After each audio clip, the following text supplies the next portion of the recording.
کاشی بھائی، آپ دو لوگوں کے جھگڑنے کی ایک کہانی سنا رہے تھے، تو پھر کیا ہوا ان کا؟ ہوا یوں کہ پرانے وقتوں کی بات ہے، دو آدمی آپس میں جھگڑ رہے تھے۔ ایسی تو میں اور تکرار ہوئی کہ کافی لوگ اکٹھے ہو گئے۔ ان دونوں کو ایک قاضی کے سامنے پیش کیا گیا تاکہ ان کا فیصلہ کیا جا سکے۔ تو قاضی نے دونوں سے سوالات کیے اور پوچھا کہ آخر تمہاری لڑائی کی کیا وجہ ہے؟ ایک آدمی نے کہا، بھائی اس دوسرے نے تو میری بہت توہین کی ہے، میرے دوستوں کے درمیان بیٹھ کر اس کے سامنے ان سب کے سامنے میری برائیاں کی ہیں، میں وہاں موجود نہیں تھا تو مجھے برا بھلا کہا، حالانکہ میں نے اسے کبھی کچھ نہ بولا، نہ کبھی اس کے خلاف بات کی، تو اس کو بھی حق نہیں بنتا کہ میری عزت کو یوں اچھالے۔ وہ خود تو وہاں موجود نہیں تھا تو اسے کیسے علم ہوا کہ اس نے برائیاں کیں، اس کے خلاف بولا؟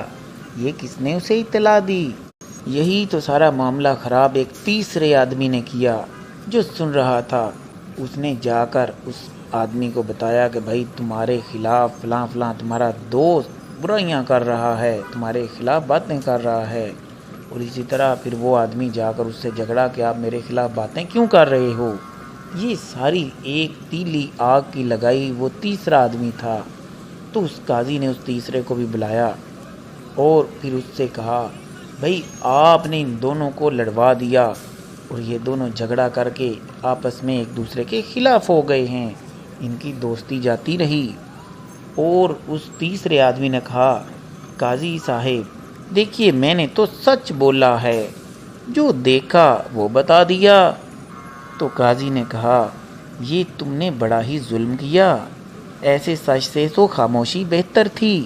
اس تیسرے آدمی کو ایسا سچ نہیں بولنا چاہیے تھا جس سے فتنہ کا اندیشہ ہوتا ہو۔ ہاں بھائی، یہی بات تو قاضی نے تیسرے آدمی کو سمجھائی کہ یاد رکھو، ایسی سچائی سے خاموشی بہتر ہے جس سے فتنہ انگیزی کا خطرہ ہو۔ اور اس کے بعد قاضی نے ان دونوں کی بھی صلح کروائی اور معاملے کو رفع دفع کیا۔ ہاں بھائی، یہی شیخ سعدی کا قول بھی ہے کہ فتنہ انگیز سچائی سے خاموشی بہتر ہے۔